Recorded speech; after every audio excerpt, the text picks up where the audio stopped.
Hello, and Welcome. welcome to Alternate fucking Casuals. What makes you Fucking casual? It don't matter. What you know. fucking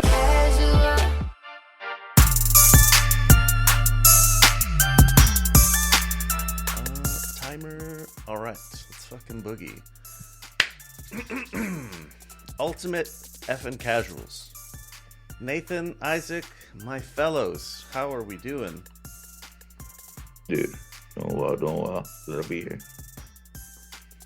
Yeah, doing great. Ready to discuss the things. You know who else is doing great? Seth MacFarlane, Stewie from Family Guy. Stewie Griffin is getting his own TV show. I saw this and I was like, holy shit, I cannot believe this is still happening. How many shows does he have now? 4? This is going to be 4, I think. So many. So many. Yeah. But yeah, just wanted to let everybody know to keep your eye out for Stewie. He's gonna be he's gonna be at a preschool, and he uses like his gadgets and stuff to like fuck with the other kids. That would have actually gone like a little bit crazy, like during the peak of Family Guy, like way back, like when I was like in high school. I mean, probably even earlier than that. That would have been a crazy thing to see.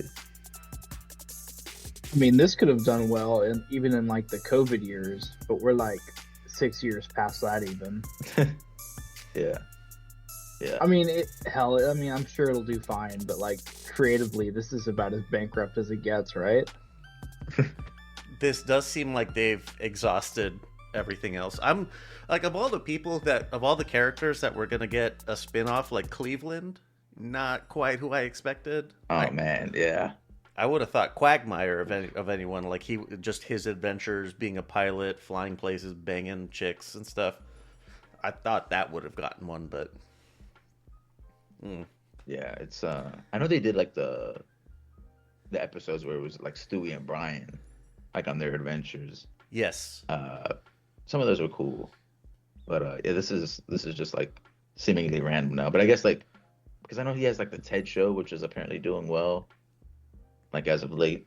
So maybe that's why, like they're giving him more projects. But yeah, Seth MacFarlane has like so much stuff going on. Family Guy's still going. American Dad is still going. Cleveland Show's still I had going. no idea there was even a TED TV series. I've seen commercials for it on streaming services. But I heard like their new season is doing really well. Maybe this is with me, but I am so glad I checked out of like mainstream everything. Mainstream entertainment is so bad in the year of our Lord 2026.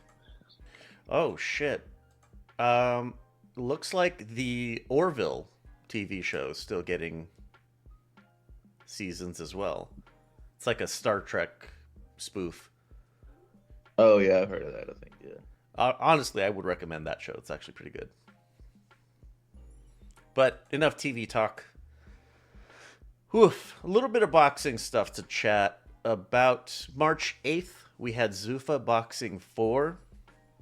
The card was like what you'd expect from like I would call it like a developmental sort of stage that Zuffa's in right now. So they don't have even like house names yet. But what I wanted to talk about was Jai Opataya and his fucking woes with the IBF, how they withdrew their sanctioning of his fight with Brandon Glanton. I don't know. What do you guys make of this? Because it's a really just all around shitty situation. I kind of feel like Jai is stuck in the middle of a lot of people pulling him in so many different directions at once. Well, so I guess I'm going to need the background for this because I'm not up to speed on what's happening with this guy. So, oh yeah, you had so Jai Opataya, IBF cruiserweight champ, he signs with Zuffa. The promise that was made to him from his management team, they're called Tasman Fighters, to outfit in Australia, and Zuffa also gave him the same promise, the same guarantee. Jai Opataya wants to be, like, in the traditional sense, he wants to be undisputed. He wants to collect all of the major titles, and he wants to be the guy, right? As he signs with Zuffa, it seems like things are kind of going in a direction that perhaps it's going to be possible if Zuffa is able to entice the other title holders, to come compete on their platform, or if they're willing to send Jai out, whatever. But a few days before the fight with Glanton, as the promotional stuff starts to spin up, IBF withdraws their sanctioning of this as a legitimate bout, a defense of their title. Now, the rationale was that because in the promotional materials, the Zuffa belt, which was conferred upon Opataya for winning this fight, the Zuffa title was featured in the position of prominence, and the IBF belt was secondary, where specifically it was like cut out of pictures, or like not cropped out, but it was just not all the way in the same way the Zuffa belt was, if that makes sense. And so they withdrew sanctioning. It's this big question of, are they going to strip him or not? Because IBF is really strict about their stuff. Dana is saying he wants to sue IBF for this. In the post-fight interview, Max Kellerman, being the knob slobber guy that he is now, was talking about, like, oh, the Zuffa belt, you're the Zuffa champion, and Opataya was just saying, I want the traditional undisputed. So it's a big, what are they going to do to Jai? Jai's kind of, I don't know, stuck in the middle of this. Like Frost and Saul over on B-Sides are kind of like, well, you made your bed, it's time to sleep in it. But I don't know. What do you think? Yeah, I mean, why he shouldn't have had a reasonable expectation that the IBF would, like, all of a sudden just say, "No, we don't want anything to do with you." I mean, I feel bad for him. Like, maybe I'm just on the outside of Zuffa boxing a little bit, but why does association with them? Is it because they're bringing their own belt? Are they trying to introduce a fifth belt? Yes. To every weight class, basically. Oh, fuck that. Zuffa champion. I mean, I get that a little bit more, but, like, if the IBF's getting their sanctioning fees, what do they care, right? I mean, clearly they have egos at play where their belt has to be in the same standing as this new belt that probably no one will care about, but, like, it's not fair to the fighter, I don't think. I mean, I don't know. What do you think, Isaac? It's like one of those things because, like, I feel like Jai, or maybe not Jai specifically, but someone in his team should have explained to him, like, the circumstances, because, like, you sort of, like, even, like, we were talking about it before, like, you sort of had to know that this was on the way. Like, the whole thing with, like, Jai wanting to become undisputed, but at the same time you have Zuffa, like, officials saying that the regular belts don't matter. Very openly Zuffa hostile belt, to the other belts. yeah, like, the Zuffa champion is gonna be the only thing. Like, they're like shitting. So it's like one of those things. Like, Zuffa needs the belt organizations now because they carry, like, a sense of authority at the moment, which is something that they need. Like, they need legitimacy right now.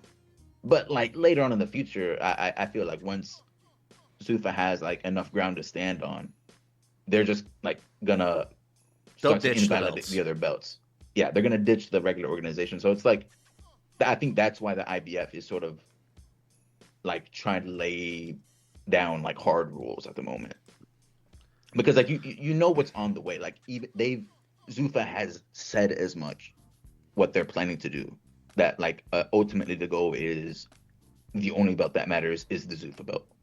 no collaboration. Like this is like only a temporary thing. That they wanted the IBF right now, but it's not something that's going to be like, there in the future, at least according to them.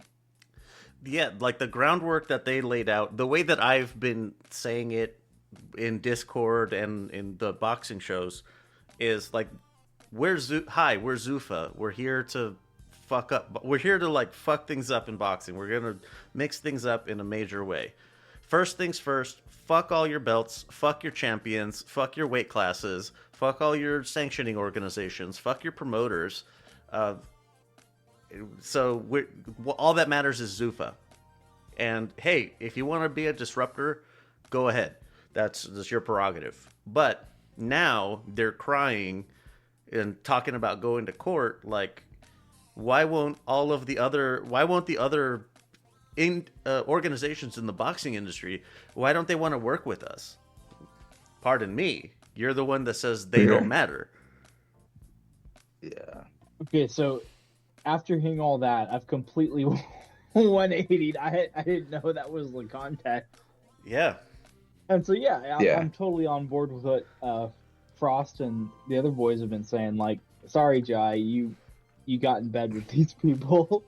Yeah, that and have it's made it like it sounds like they've made it their goal to just like totally reshape boxing, like a hostile takeover. Pretty much. and it's something that Jai's team should have like properly discussed with him, like, and make sure he like fully understood, because I have no doubt that Jai actually does want to be undisputed. Like, he had the IBF. There were rumors about like the Zurdo fight starting to get negotiated. Zurdo, had an injury, unfortunately. But I think he is someone that ultimately wanted to collect other belts. But it's just, now that you signed with Zuffa, these are two, like, it's a contradiction now. It can no longer happen. Yeah, you not can't in the way have you both. intended it.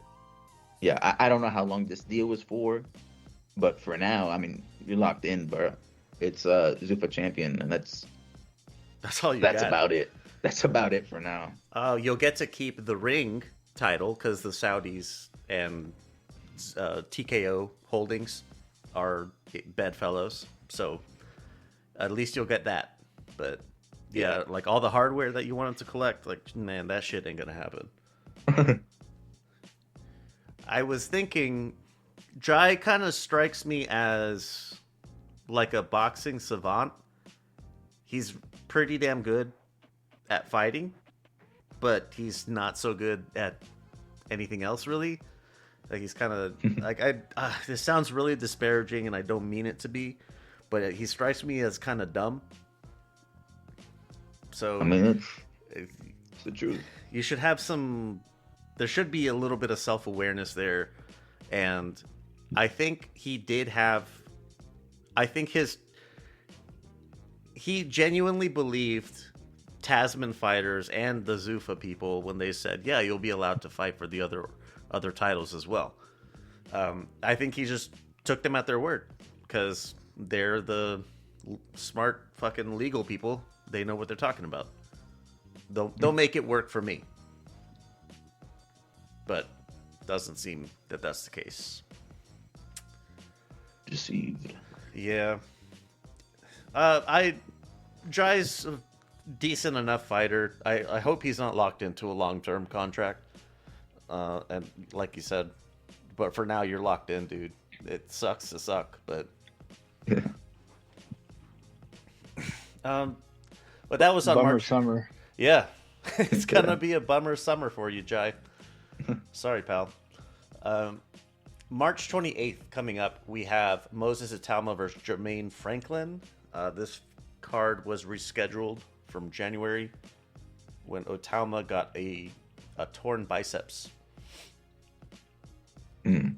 The undercard is pretty like if you like Brit slop, then this is for you. But otherwise, Moses Italma, Jermaine Franklin. What are we making of it? Another showcase for Atama. This is, I mean, I'm not gonna say. I think this is actually a step up from Dillian White, just considering like what stage of his career White was in.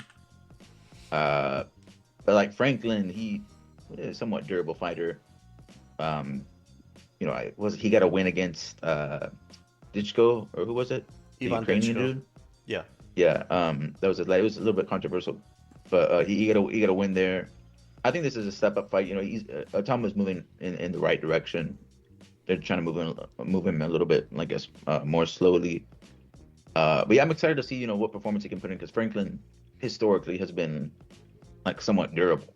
And I think it's definitely a step up from White, which is, I mean, at this point in his career, he's still young, but you want to see these incremental step ups.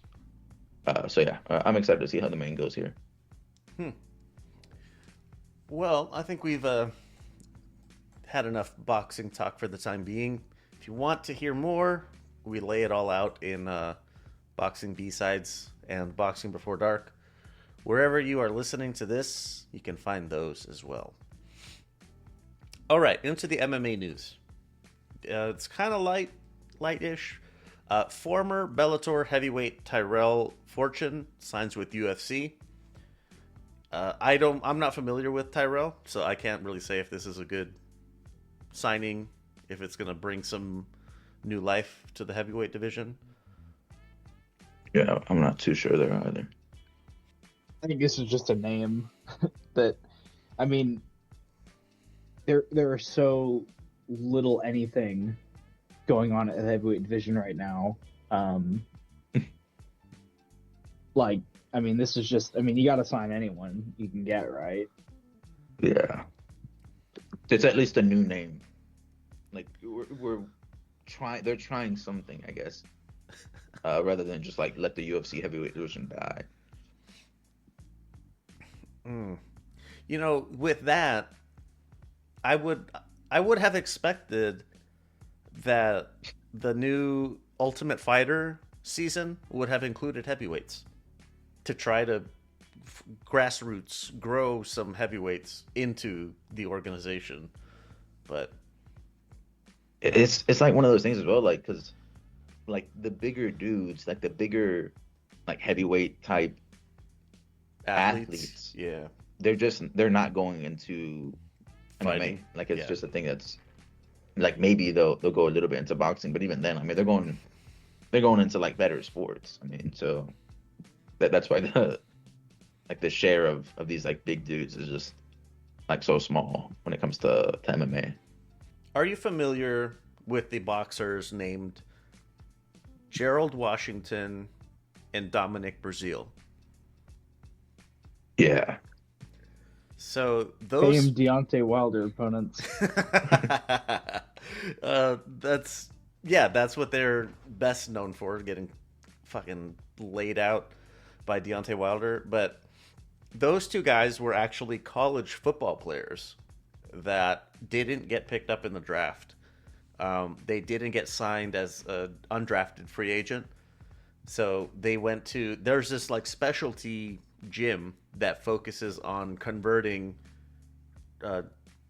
guys that don't make the draft into boxers.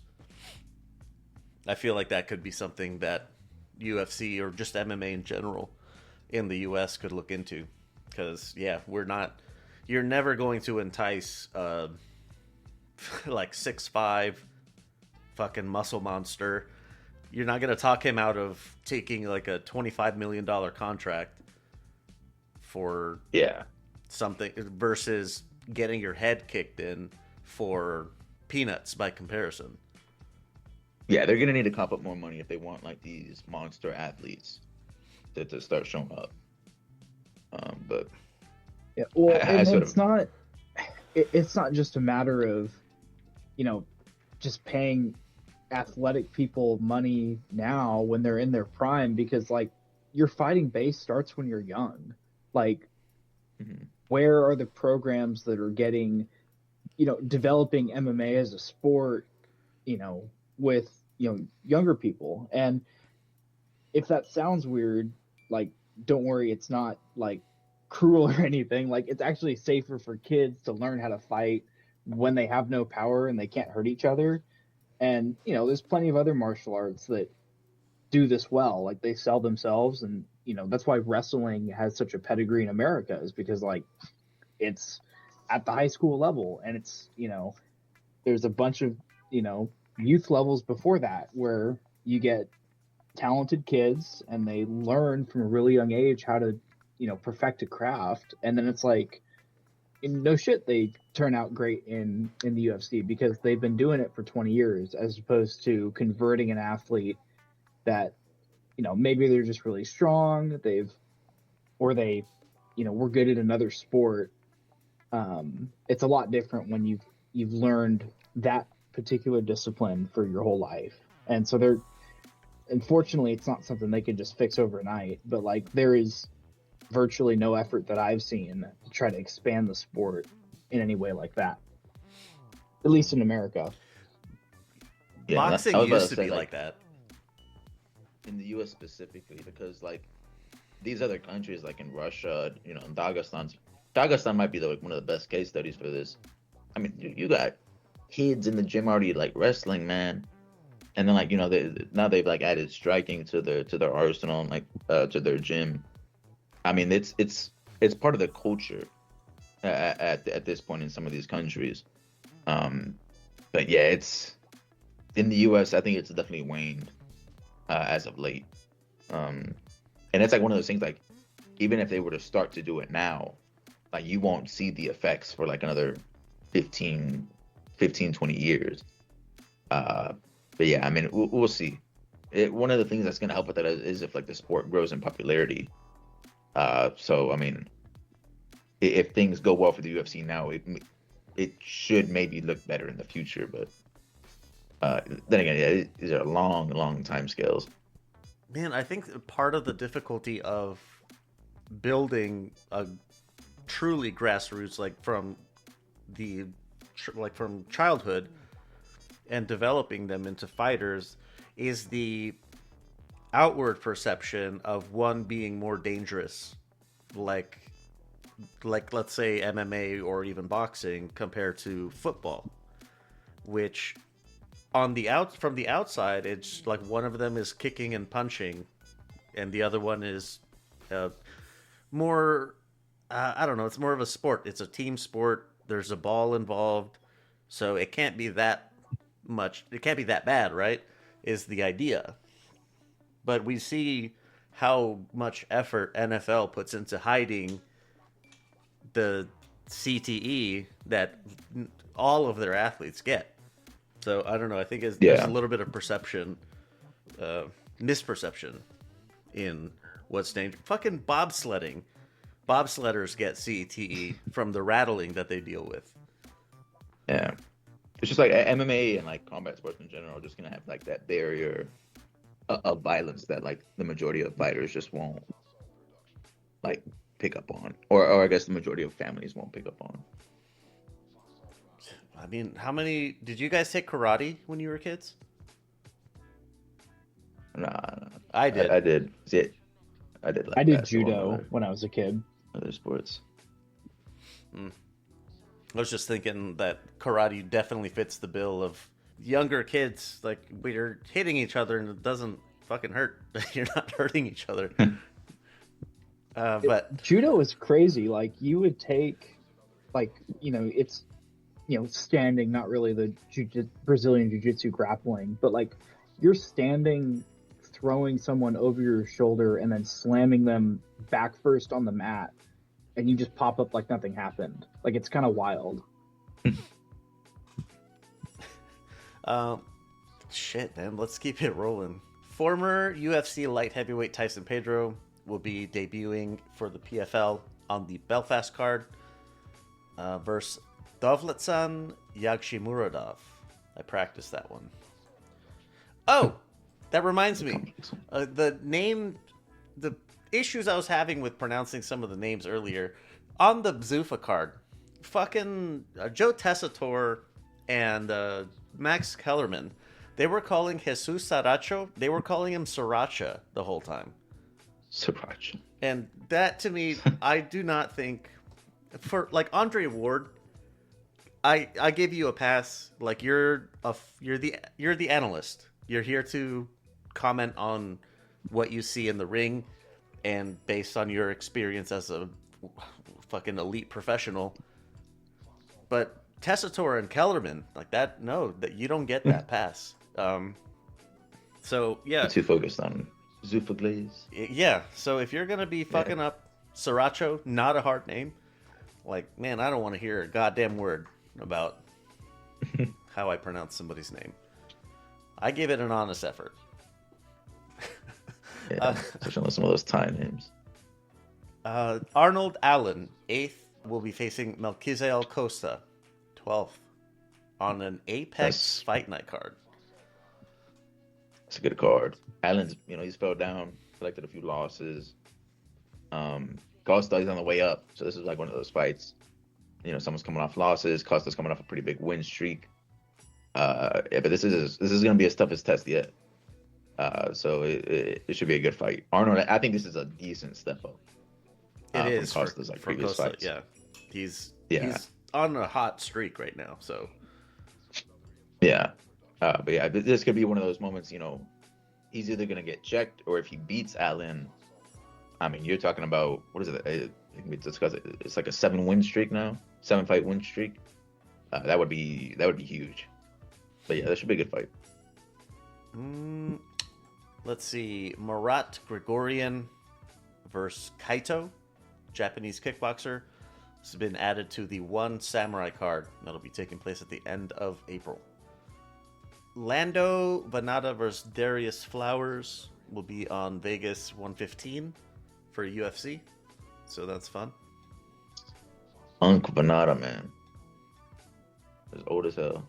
Is he? I was wondering because I don't. With a name like Lando, I would have remembered. Yeah, he's been in the UFC for some time. The Iron Turtle, Jun Young Park, is out for Vegas 115. That's a hit, man. That's one of the fan favorites. Iron Turtle. Yeah, this is one of the first nicknames that really stuck with me of fighters that I saw in UFC. It's a great name. UFC 328. Got some good news here. This is looking like it's going to be an awesome card. We've got from the bottom up of the names I have, Ateba Gautier versus Ozzy Diaz at middleweight. Bobby Green versus Jeremy Stevens at lightweight. That's a wild fight to make. It's old as shit, yeah. Jeremy Stevens just got into the UFC not that long ago. I feel like you got to back Bobby Green there, but whenever they're at this age, this late into their careers, anything can happen. Anything can happen. Jan Blachowicz versus Bogdan Guskov, 5th and 9th at light heavy. It's a rematch. Is it? Yeah, this was the one I think where Blachowicz was losing, and then he had like a massive last round. I think this is the rematch. It's sort of weird, but I mean, at this point, Blachowicz is old as hell. Like he's not going to be fighting for a title anytime soon, so they might as well let's make some of these like fun fights. This got moved off of an Apex main event. Sean Brady versus Joaquin Buckley, 6th and 9th at welterweight. Glad to see they got the recognition they deserve. So glad. Yeah, so glad they moved that out of the Apex. Alexander Volkov versus Waldo Cortez Acosta, 2nd and 4th at heavyweight. Not bad. This has got to be the number one contender fight, right? You gotta think so. It's about as good as it gets at the top without being like Gone or Aspinall. Waldo Cortez Acosta's on a pretty big win streak. I sort of feel bad for Volkov because there's like an alternate universe where he was fighting Aspinall instead of Gone, and I guess things would have gone down differently potentially, but there's an alternate universe, I guess, where like he would be fighting Pereira at the White House. I'm not sure if it would have gone because he's like Russian and everything, but just like it's really weird because I mean that seemed like a pretty controversial decision. I thought Volkov won that fight, but yeah, I mean this is at the very least a title eliminator. But Cortez, he's fast, man. Costa's passed. I know Volkov has a pretty big size advantage here, but he's got to be careful with that speed. And the main event, Khamzat Chimaev, the middleweight champ, versus Sean Strickland, third. He might have been promoted. Oof. Man, this is just striking while the iron's hot. Yeah, this is a top heavy. This is carrying. Like, there's other good fights, but this is carrying so hard when it comes to the promotion. Yeah, this is, I mean, no matter how the fight goes, and I will share a little bit in a second about what I think about this fight, but like the promotion's gonna be sublime. It's gonna be amazing because these guys are gonna have real bad blood. Yeah, they have beef. They've trained together, right? I remember like this was years ago. Yeah, they have. Khamzat came over and trained, I think, and I think Sean Strickland said then that like that Khamzat was like for real. He was like tossing guys around. But you know, recently, like for the past like year and a half, 2 years, you know, Strickland's. I mean, he to his credit, he's maintained that he's the dude that can beat Khamzat. You know, he has the takedown defense, the striking. He thinks he has what it takes to beat Khamzat. I think it's an interesting talking point, but this is another one of those situations where I'm just gonna have to see it in order to believe it. I can't really pick against Khamzat. Especially after what he did to DDP, who is like, you know, bigger than Strickland was. Yeah, I'm gonna have to see it in order to believe it. But yeah, I mean, this promotion is gonna be insane. The presser is gonna be crazy. Face-offs might get intense. Yeah, I'm really looking forward to this. Yeah, I do think Strickland has got a really good chance, and I'm gonna be bold enough to say that I think of the current middleweight division, injuries notwithstanding, I think Strickland probably has the best chance. And the reason I say that is because it's what you need to beat Khamzat is killer cardio of your own, and then you need to have the ability to tax him as much as possible, and you need to survive about the first round and a half, 2 rounds with him. If you're not able to diminish his cardio, or if you just get submitted, right, that's the end right there. Like, he's just gonna rinse and repeat.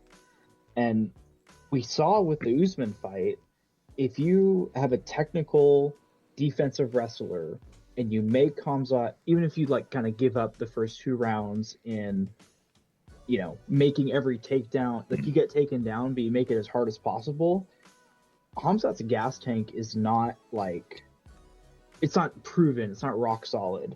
And I could just imagine Strickland doing enough to survive, and then as he slows down, he starts turning up the pressure, you know, the teep kicks right to the solar plexus. He starts doing things that really wears gas tank down, and by about midway through round 3, it's Sean's pace. And he could do that for the rest of the fight. It doesn't really matter what's happened before then. Like, he would be able to keep that up. And so, I mean, we'll see. Like, as you get closer to the fight, maybe I'll, you know, watch some tape and see if that path really is there for him. Because he could just get ragdolled, right? Like, Khamzat, like, is, like, he is that level of talent. But I do think Strickland's got a really good shot here. Yeah, I mean, we've seen it done before. Like, Usman was able to, you know, tire him out. Like, if you can stop the takedowns, you know, keep Khamzat on his feet, make him strike, you know, hit him to the body, whatever. You can wear him down.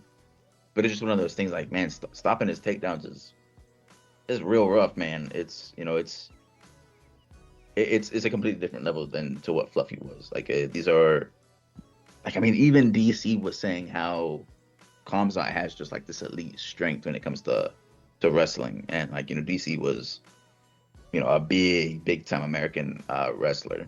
So if he's saying that, I mean, he was a heavyweight, or like heavyweight and then heavyweight. If he's saying that, then I mean, you know it's for real. Oof. I think the build up being sublime, I think that's a good way to put it. It's gonna be high octane might be the way I want to put it. It's going to be fucking intense. Strickland is an intense dude. And I don't think Chimaev's going to take his shit. Yeah, it'll be very interesting. I feel like there's gonna be a lot of stuff coming out during fight week. Moving on, Bilal Muhammad, Gabriel Bonfim will be headlining a fight night card in June. So that's fun. It's a fight, but nah, I guess at least we know what they're doing now. Yeah, that's well put. I'm glad we know what Bilal Muhammad is up to these days. Yeah, we know what ranked fighters are doing. Now we know we can't match them up. But yeah, it's a fight of all time. I'm so glad to see Canelo Hands back in the octagon. I forgot they called him that. That was so good.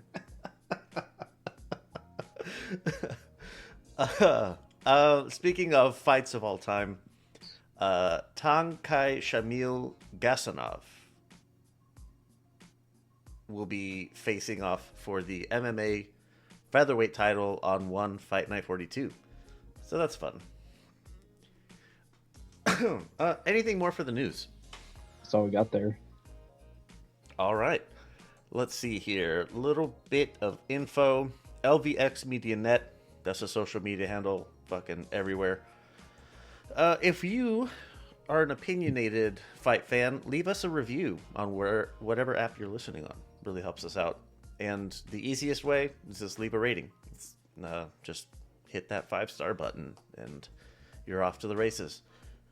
833-589-7637. I want all of your spicy takes. What do you think about the 328 card coming up? Send me some shit in WhatsApp. I'm going to keep it a buck with you. After spending 6 years in the military and throughout my life since, I've tried my fair share of energy drinks. All the different brands, all the different flavors, and it took some time to find a favorite. But if you're looking for an alternative to the energy drink jitters and skipping the morning trip to the coffee shop, then you need to try Dubby. Dubby is a powdered energy drink that replaces other caffeine beverages. It contains 0 maltodextrin, 0 fillers, 0 artificial colors or dyes, and no proprietary blends. The star of the show is the coffee fruit extract, which helps with focus without the jitters or crash. Go to lvx.be/dubby and check out all the different flavors. I got Tiger's Blood. It's like a strawberry coconut kind of mix, but I'm definitely going to be sampling the catalog to find the flavor that I like best. We've partnered with Dubby to get that locked in feeling that helps us focus on what we do best. Whether you're getting dialed in for work or getting dialed in for Saturday night fights, let Dubby be your fuel. Go to lvx.be/dubby to shop the flavors, get yourself a nice discount, and help us out in the process. That's lvx.be/dubby. Think about everything you've done online today. Your private emails, your bank logins, photos that you backed up, and every site that you visited. Now think about how many companies are quietly watching, logging, and selling that information to the highest bidder. In the modern world, your digital footprint is being tracked at every turn. It's time to take back your privacy with the Proton Suite. Most companies offer a single tool and call it security, but Proton is different. It's a complete privacy-centric ecosystem designed to build a fortress around your digital life while having a suite of tools that all work together to ease your digital life.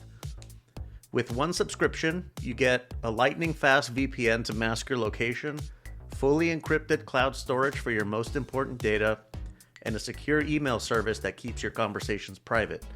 There's also a high-end password manager to ensure you never have to reuse a weak password again. Everything is protected with zero-knowledge encryption, which means only you have the keys. Not even Proton can see what's inside your stuff. Stop being the product and start being the owner of your data. Go to lvx.be/proton and get your first month free when you sign up with our link. lvx.be/proton. Is there anything worse than that nagging suspicion that you clicked on the wrong thing? We use our devices for everything now, for banking, shopping, connecting with friends and family, and it's stressful to have to constantly worry if your data is safe while you're just trying to live your life. Good security shouldn't be complicated, and it definitely shouldn't slow you down. That's why I'm excited to tell you about Malwarebytes. It's the next generation of security designed to give you complete peace of mind without requiring a degree in computer science to use it. You just set and forget. With Malwarebytes, you install it once and it just works. It provides top-tier protection against malware, spyware, ransomware, all the hits, all the big ones, all the nasty stuff, and it even cleans up existing infections and optimizes your device. It's like having a security expert monitoring your devices 24/7. I spent nearly 20 years in the IT industry, and I trust Malwarebytes for all my security needs. Go to lvx.be/mwb, shop the different subscription tiers. You got single devices or family plans. You can look at their VPN option and ad blocking. Try it risk-free today. lvx.be/mwb. Get yourself a nice discount and help us out in the process. All right. In the recaps, little bit of bullshit to mix in here. Wednesday, March 11th, Hype FC on Triller. There was just some names on here that were worth talking about. They had a lot of bare knuckle boxing, but the grappling matches, they had Shara Bullet got a draw with Edson Barbosa. Well, I'm glad to see him doing stuff at least. Barbosa, yeah. John Silva got a draw with Bryce Mitchell. So isn't that fun? And Arman Sarukian submits Muhammad Mokaev. This was a little bit of like egregious matchmaking. This is like 4 weight divisions up. Yeah, I was gonna say Mokaev is a lot smaller than Arman. Yeah, like I don't know what they thought was gonna happen. I mean, I guess you know what, they got paid. Well, and it was grappling at very low risk, like, you know, barring any like arm breaks or like a knee bar, heel hook. Like, you know, getting put to sleep is very low risk. So you know, at least he got paid. I will say that is kind of the allure of grappling, right? Because typically, if someone's got, you know, 8 inches and 50 pounds on you, you're toast. But the idea of grappling is like, well, if you got a hold of them in the right way, you could you know, negate that size difference by snapping their leg in half or something like that. So yeah. I don't mind it. I mean, it's a grappling match, like you said. There's no one's gonna get hurt here. If you've got the acumen, Demetrius Johnson wrestled a dude that was like 150 pounds bigger than him, and he won. Mm-hmm. So, yeah. I think at a certain point, like, Armin's just trying to stay active. Like, I mean, he definitely wants to fight Ilya. Or I guess Islam if he moves back down, but like the UFC, I don't know, it's just some weird stuff going on. Moving on, UFC BJJ 6. This was on YouTube. Not a whole lot doing. I think just the top 2. Fionn Davies won by split decision over Kasia Mura to win the inaugural bantamweight title. And light heavyweight champ Mason Fowler beat Pedro Machado by decision. They had one of the heavyweights, Devontae Johnson, called out Mason Fowler, and Mason Fowler told him to lose some weight and then fight him grapple at light heavyweight. So that was nice. Friday, March 13th. One Friday Fights 146. I only highlighted a few. The top 3 were fucking excellent stoppages. I mean, the shit's free. I highly recommend checking it out on the Watch 1FC site. One Fight Night 41 on Prime. this was actually pretty damn good. A lot of stoppages. The one that stood out the most, George Jarvis versus Sin Samut. It was a lightweight Muay Thai fight. Holy shit, was that fucking brutal. Sin Samut started off nicely in the first round, and then Jarvis just started beating him up, especially to the body. And there was a point, I think in the second round, where after all of the punching and elbowing, Jarvis threw a calf kick. And I was surprised. I was like, holy shit, I forgot they can kick each other. I didn't know they could do that. Well, they didn't seem to want to do that anyway. But Saturday, March 14th, UFC Vegas 114. Oh boy, this was certainly an Apex card.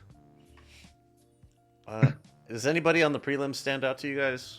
It's worth pointing out. Miktabek Oralbai was fine.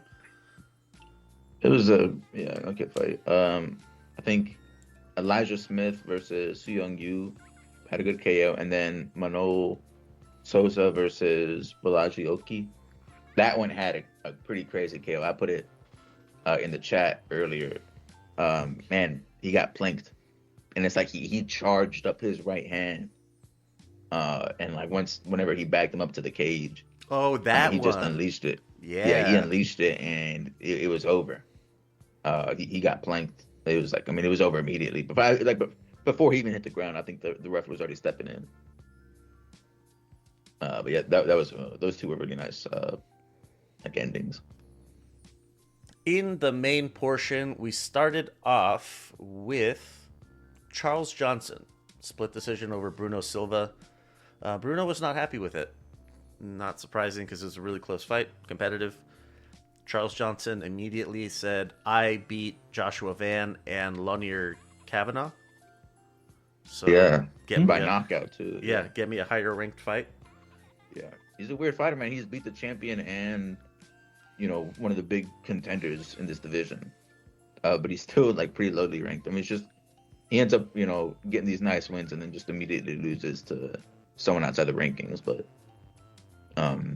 yeah, I mean, we'll see.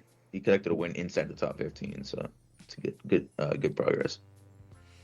Ion Kutalaba submits Umar C in the first. He was also saying like this was a quick win, get me back in to the cage as quickly as possible.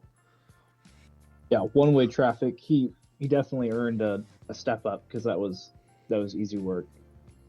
Marwan Rahiki stops Harry Hardwick, broke his jaw. Holy shit. Dude. Rahiki is serious business. Yeah, I mean, this was a nuts fight. First of all, like, Rahiki looked good as this Moroccan dude. I mean, he's got some serious speed. He was laying out some combos on Hardwick when he was up against the cage. But man, this dude was tough as hell. Hardwick, I mean, he was eating these shots. And like you'd see at the end of these long combinations that Rahiki was throwing, Hardwick, he would unload. I mean, he would land some massive hook on Rahiki, and then it'd be Rahiki on the back foot.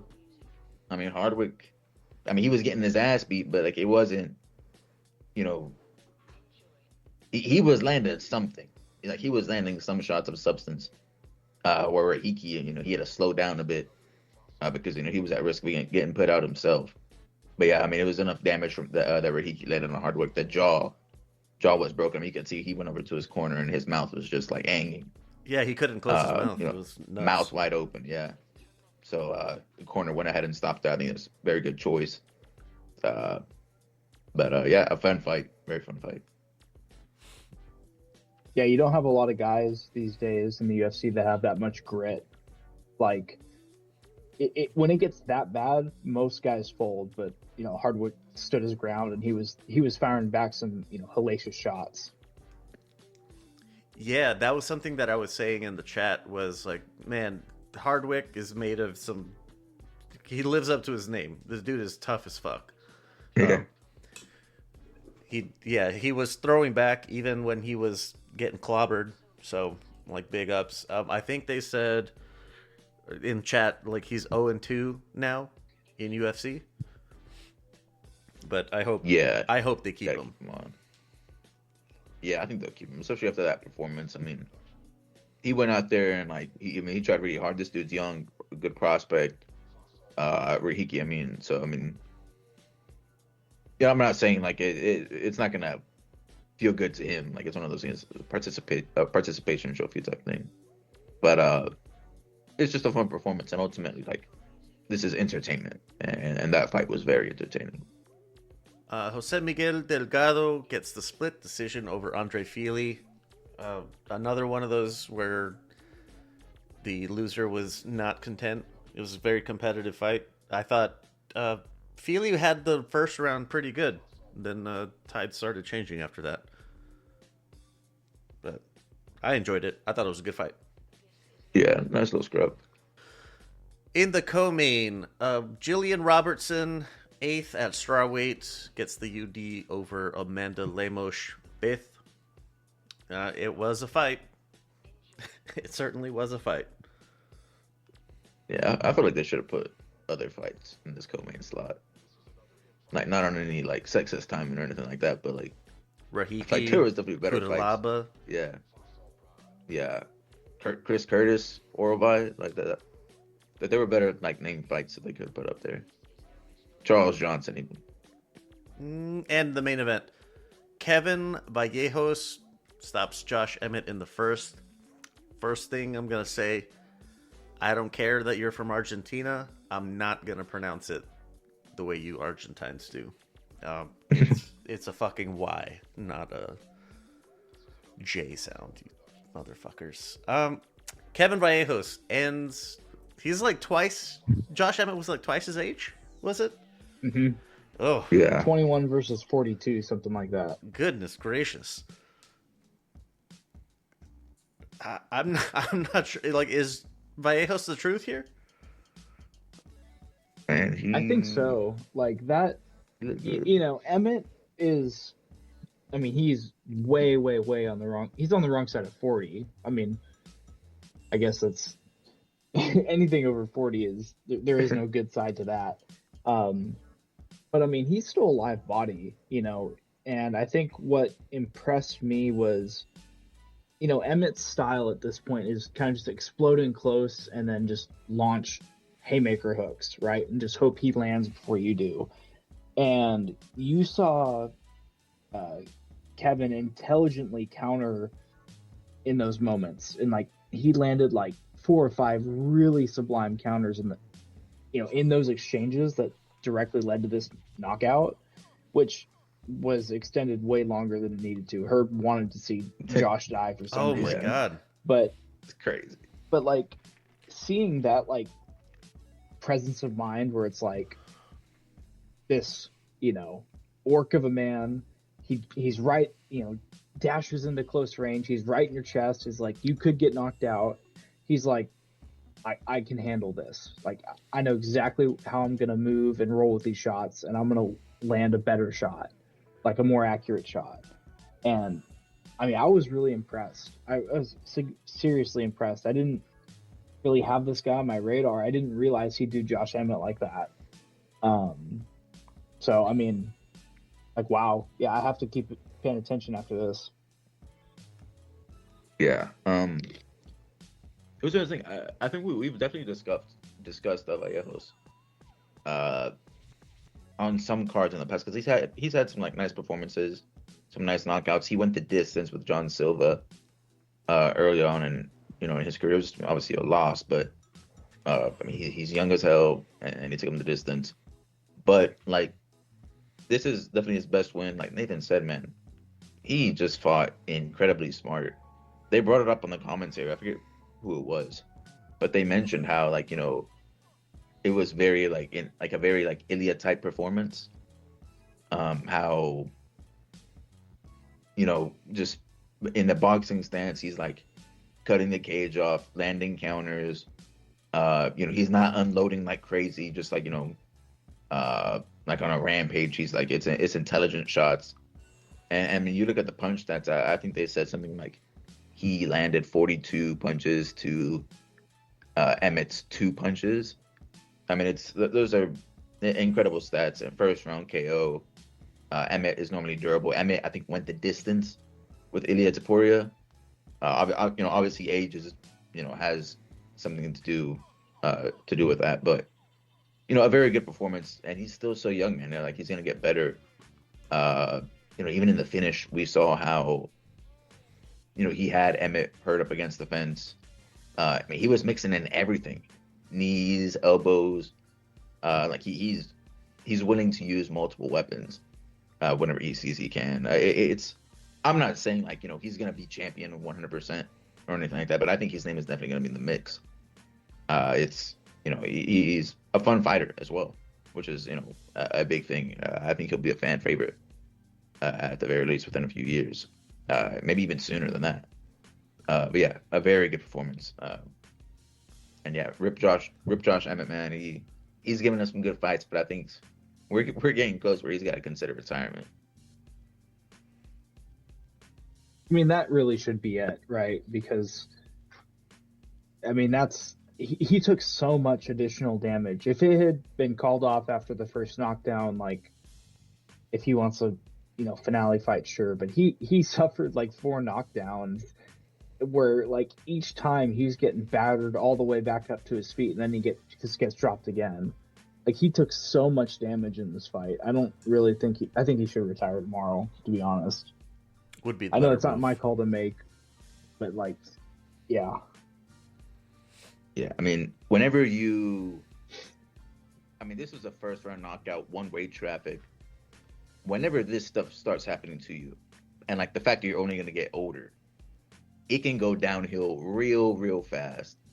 Where to the point where you're at one point you're just collecting, smaller paychecks and CTE, and like you sort of have to start thinking about like your long term, like like life, like how's this gonna affect you. So I think he should definitely, if he's not gonna retire right now, do one more and that's it, and it better be some scrub matchup, like down in the rankings, hopefully a non-killer, someone that at least is not gonna sleep you. But yeah, it was a bad loss. Anything more for the Meta Apex card? Because we got to roll on to the previews. All right. Let's see here. If you want a pretty solid MMA calendar, go to lvxmedia.net/MMA. And if you want some behind the scenes and ad-free stuff, lvx.be/Patreon. And you heard me reference the chat quite a bit, lvx.be/Discord. Join us. You ever feel like you're staring at your screen through a thick layer of fog? You've got the coffee, you've got the to-do list, but your brain just isn't clicking into gear. Most of us just reach for another hit of caffeine, but that usually just leads to a crash, not a breakthrough. It's time to upgrade your cognitive fuel with psilocybin. This isn't just another supplement, it's a powerhouse of magical mushrooms that's been used for centuries to support mental clarity. It's the key weapon for anyone who needs to stay sharp and focused for the long haul. Psilocybin works by supporting your brain's natural ability to grow and repair neurons. We're talking improved memory, sharper concentration, and a steady flow of mental energy that doesn't leave you jittering, just alert. Whether you're grinding through a complex project, studying for a big exam, or you're just trying to stay locked in on what you're doing, this is the clarity you've been looking for. Stop struggling with the fog and start tapping into your full potential. Go to lvx.be/soul, get 30% off your order, help us out a little bit in the process. That's lvx.be/SOUL. Think about the last time you enjoyed a crisp apple, a handful of almonds, or even your morning coffee. We owe those simple pleasures to the hardest workers on the planet, honeybees. But right now, bees are facing unprecedented challenges from habitat loss and climate change, and they need our help to keep working. That's why we partnered with Project Honeybees. They aren't just a conservation group, they're a community dedicated to restoring hive populations and connecting us with the hives they save. And the best part, you can wear your support on your sleeve in a literal sense. The Project Honeybees create stunning handcrafted bee-themed jewelry, from delicate gold necklaces to sterling silver bumblebee earrings, and each piece is a conversation starter. More importantly, though, every single purchase directly funds the placement of new hives, rescue of bees that are hived in precarious spots, and the protection of local pollinators. When you wear Project Honeybees, you're telling the world that you stand for nature's most vital workers. Look good and do even better. Help us save the bees, one beautiful piece at a time. Go to lvx.be/bees and use the discount code LEO33862 for a nice little discount. That's lvx.be/bees. Be the change. All right, into the previews. Kinda light, maybe not. First things first, Friday, March 27th, One Friday Fights 148. I'll stop talking about them when they stop doing them. Saturday, March 28th, PFL Pittsburgh. The Josh Fremd is making his PFL debut, if you remember him. Who else? He's in the prelims. That's like really. There's a person named Dakota Bush, so that's fun. In the main portion, Lazaro Dairon versus Jacob Thrall. Lazaro is 9th at Bantam. Alexei Pergande, 9th at Feather versus Julio Arce. Ariana Lipsky making her PFL debut, 10th at Flyweight versus Sumiko Inaba, 5th. Dalton Rosta, 5th versus Impa Kasanganay, 3rd at Middleweight. And That's a good fight. That's a good fight, yes. That's good. Yeah, dude, Rosta, he's the one that got flatlined by Fabian Edwards. Yep, The head that's kick right. KO. After that type of loss, man, you need to come back and make a statement or something. But Impa Kasanganay, he's been good. So yeah, this should be a good fight. And in the main event, Johnny Eblin versus Brian Battle, 1st and 9th at middleweight. Kind of lopsided this in is the rankings there. This is a shocker. Brian Battle, if I'm not wrong, was he not just fighting on the bare knuckle boxing thing with, or was it dirty boxing? Yes, he was. What was it, Mike Perry's stuff? Yeah. This is crazy. He's now fighting the number 1 ranked dude in the PFL, like going from dirty boxing to now pretty much a title eliminator. That is a little bit wild. Johnny Eblin's coming off a loss too, though, right? Yeah, he lost the title to Van Steenis. Van Steenis, yeah. Yeah, it could be an interesting fight. Let's see. Moving on, I'm gonna skip ahead really quick. Real American Freestyle 7 at the Yingling Center in Tampa. Let's see, the main event. Names. Arman Sarukian is rematching Georgia Pulas. So that's fun. Might tune into that. Some beef there. Yes. Actually, Arman and Georgia were supposed to do their rematch at Hype FC, but instead, Georgia didn't want to do submission grappling. Yeah. Colby Covington versus Dylan Dennis. Random ass matchup at cruiserweight. That's wild. Yeah, I mean this is Colby Covington in 2026. This is where his career is at. Yeah, better get those Fox Nation accounts set up. I might actually tune for the co-main and main here. How bad is it that it's kind of a toss-up if Colby even wins? Oh, dude. I mean, like seriously, he's a for real grappler. He's probably an ass MMA fighter, an ass boxer. But when it comes to I guess this is wrestling. This isn't strictly grappling. Could be interesting. Plus Colby, he's older. I mean, I don't know, man. It could be rough. It could be rough. Dylan Dennis is old too, isn't he? How old is he? I know he's not young, but I think he's younger than Kobe Covington, right? So yeah, he's 32 years old. Oh, I thought he was older than that. Yeah. So he has the youth advantage here.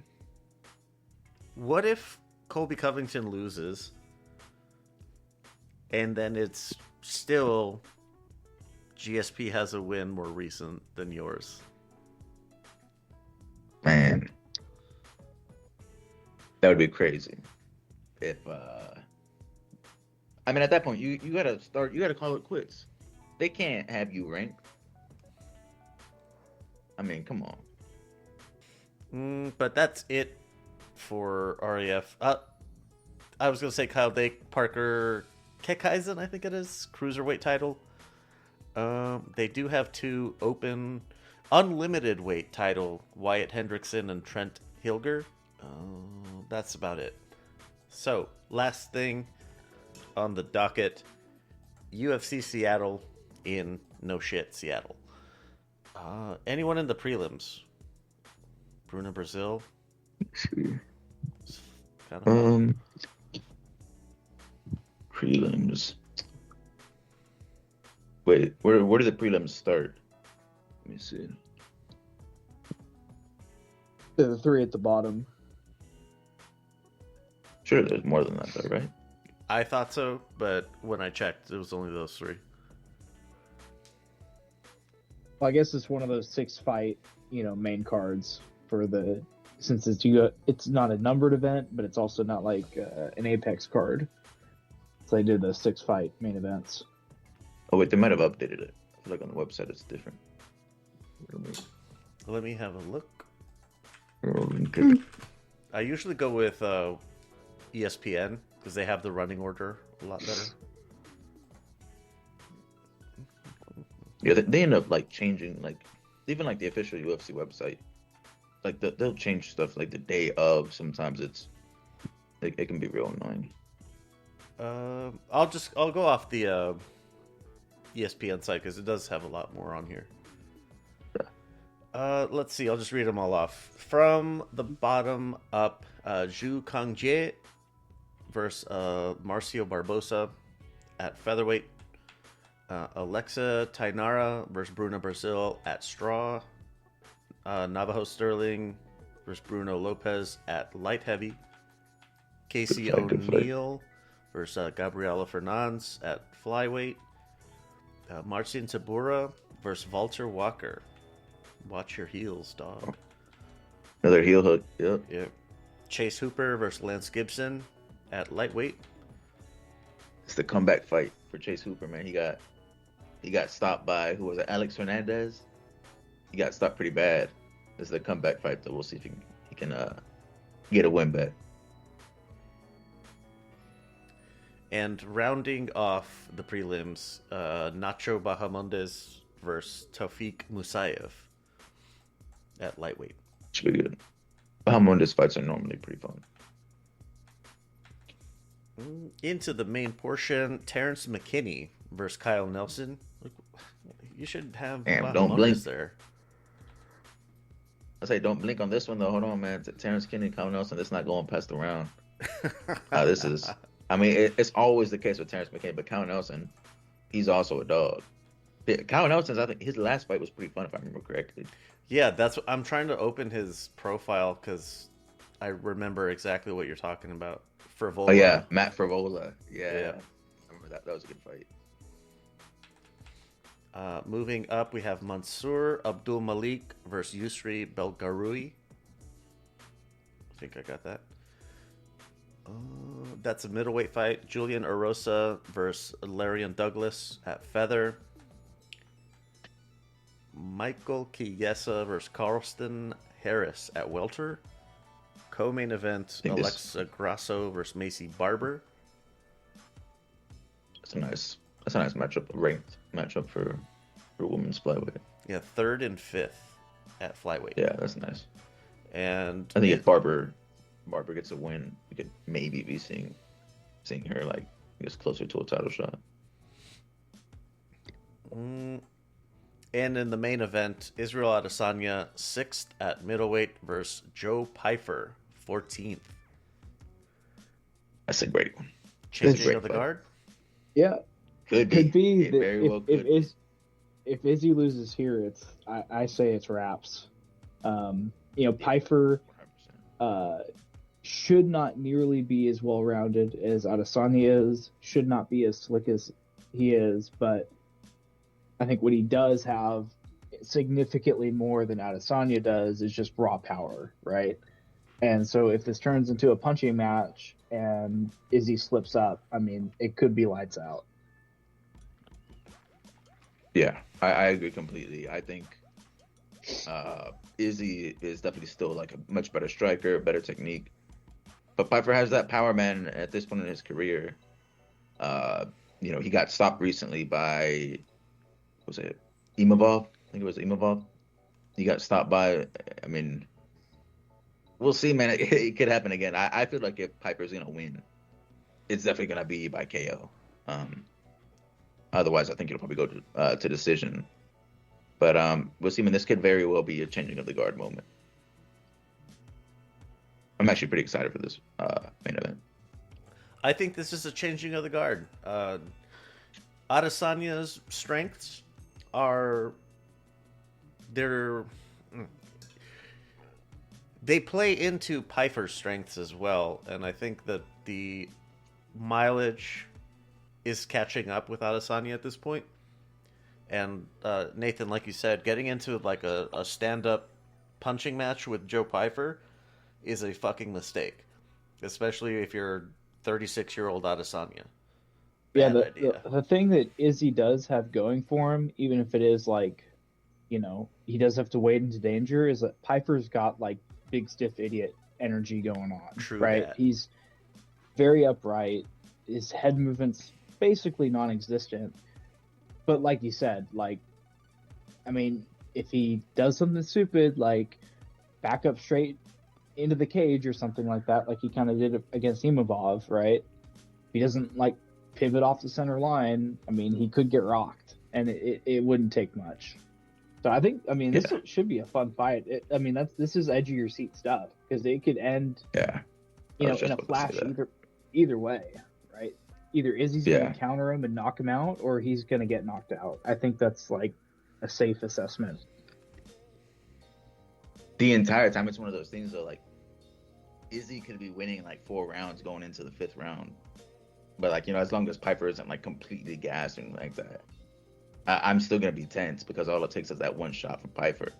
He has that nuclear option. But yeah, this is a very, very tense fight. I'm excited for it. This is definitely the best fight on the card by a good bit. It's carrying it a little bit. But yeah, this is a nice main event. Izzy's a big name too, one of the UFC bigger names. Would be a good get for Piper. Yeah, no, that would be massive one. That's all we got on the docket, though. Unless you guys have anything more for Seattle? I think this is also Michael Chiesa, his retirement fight. I think this is also that. I think that's why they put him on he's like a hometown fighter. I don't know if he's exactly from Seattle, but I think he's from Washington. Something like that, close by. But yeah, this is probably going to be his retirement fight. He's going to be full-time analyst after this. He's from Seattle. All right, yeah, so that would be nice. Get some hometown action. This should be pretty hyped for him. All right, we are heading into Colby Covington's wrestling. PFL Pittsburgh, UFC Seattle, though. That's what's got our attention for the most part. Parting words. These fights always get they always pique my interest, because like, especially, these happen a little bit rare.